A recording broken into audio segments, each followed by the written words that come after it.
Hey guys, and welcome back to Gladly Global. This is Teresa coming at you with a new video. So I am in Doha Airport in the state of Qatar.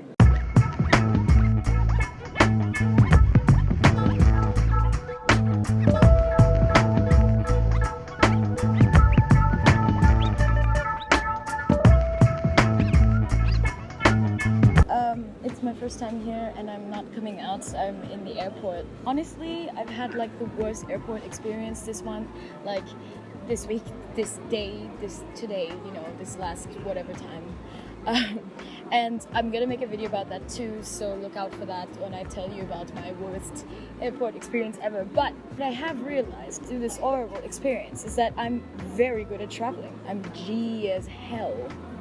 In light of this, I'd like to give you guys a few tips on how to travel with like a stress-free experience, or how to get through customs super fast, and how to like juggle whatever, I don't know, travel tips. Okay, so the first thing, I'm gonna just kind of tell you these things off the top of my head, whatever's around me. So the first thing is you should pack light. Try to pack as light as possible. I know like that sounds like a really obvious tip, but it's like a lot of people, you think, oh, I'm gonna need this, I'm gonna need that. No, you really don't need it, and whatever you really do need, you're gonna forget anyway, so you might as well just pack light. When I say pack light, I mean pack really light, like pack super light. Or at least check all your bags. Like that sounds like a dumb suggestion, I know, but trust me, you're gonna feel so much better just walking through the airport. The airport experience is such a stressful activity. You don't want to have a million bajillion things like me. Okay, so say you can pack light for whatever reason. So for me this time, I was moving out of my room, and there was a lot of stuff that I wanted to take home before, just in case, and just... Morning, ladies and gentlemen, paging for Mrs. Talat. If say you can't pack light for whatever reason, in that case, here are some tips. Like for me, I couldn't have done that. First thing you want to do is you want to get yourself a fanny pack.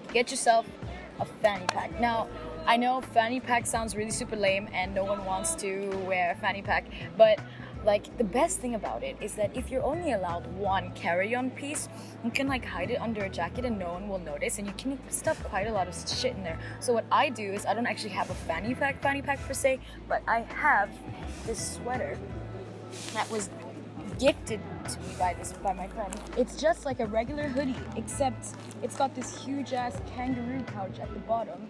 And I keep all sorts of shit. I got 2 books in here. I got my huge ass wallet.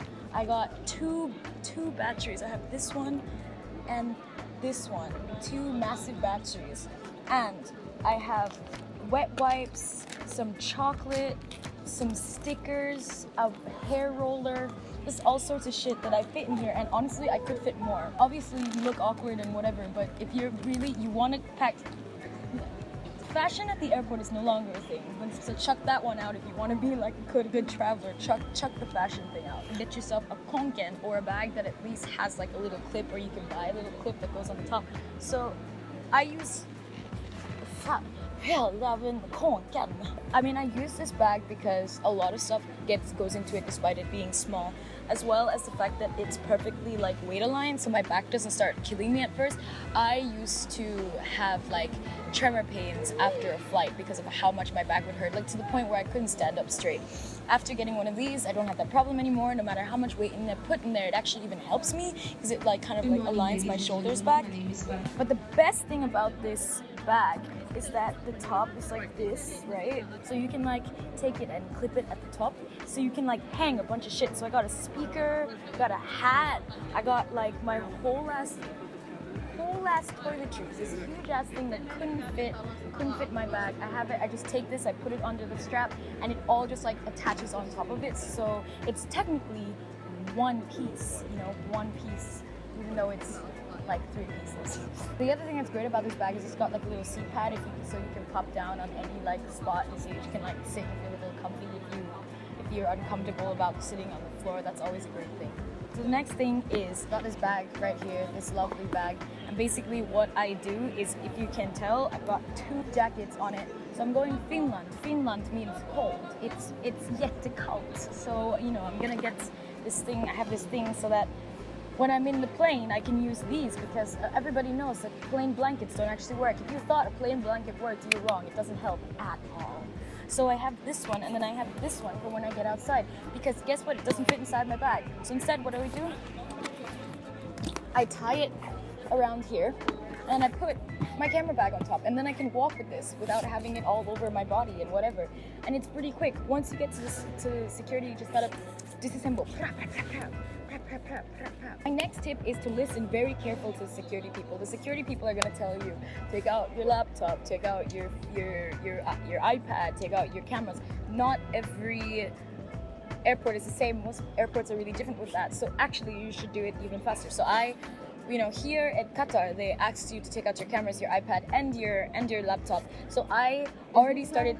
Next thing I want to suggest to you is bring a bottle of water, but don't bring bottled water before you get into security. Get the water as soon as you get in front of your gate. You get to your gate, you put your stuff down, or you take it with you, depending on what airport it is. You know, some airports don't want you to leave your things unattended, but that's not all airports, by the way.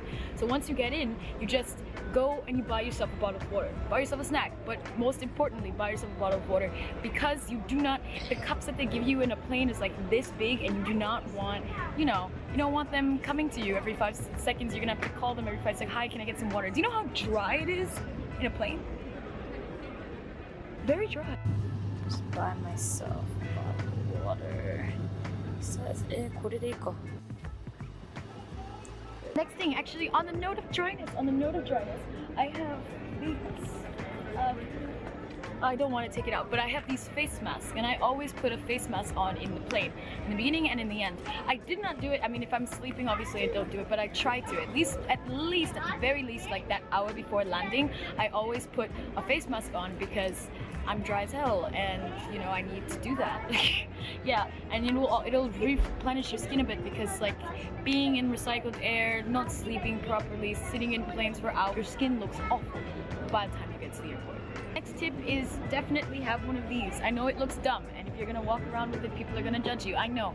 I had a better one, and I left it in Jamaica, and I'm really sad about that, but I'm gonna get it back as soon as I get to Jamaica. Anyhow, so what happens is that when you're in the plane, you want to sleep, right? And sleeping like this is really uncomfortable. I used to do this and sleep on the front, and that's fine too, but eventually your neck does start to hurt. So it's best if you get one of these that's really tight. Like this is really loose and not actually that helpful, but it's better than nothing.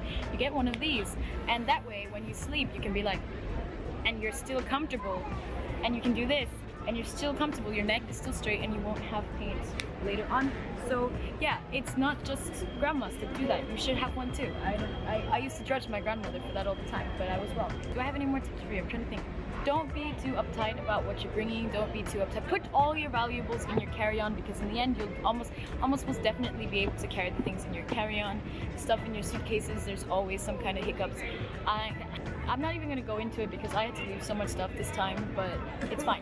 Just don't be uptight when you travel. I think this is the most important one, is to be flexible, do whatever. Someone tells you, no, you can't do this, or hey, don't do that, just be like, damn, okay.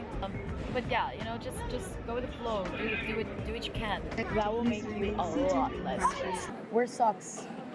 Taking off your shoes barefoot sucks. I think that's it for today's video. If I think of any other tips, maybe I'll make a part 2. If you felt that this video was helpful, which I really think it should, because this is honestly, I've gotten so, you have no idea. I literally have 1, 2, 3, 4, 5, 6 different items of stuff that I'm carrying. Seven. I almost forgot my carry case. I have 7 different items going through security right now, and I still got through both security spaces in 15 minutes. Can you imagine that? How am I not dying? My back doesn't hurt. I'm not that exhausted. I was like, wow, I'm really good at traveling.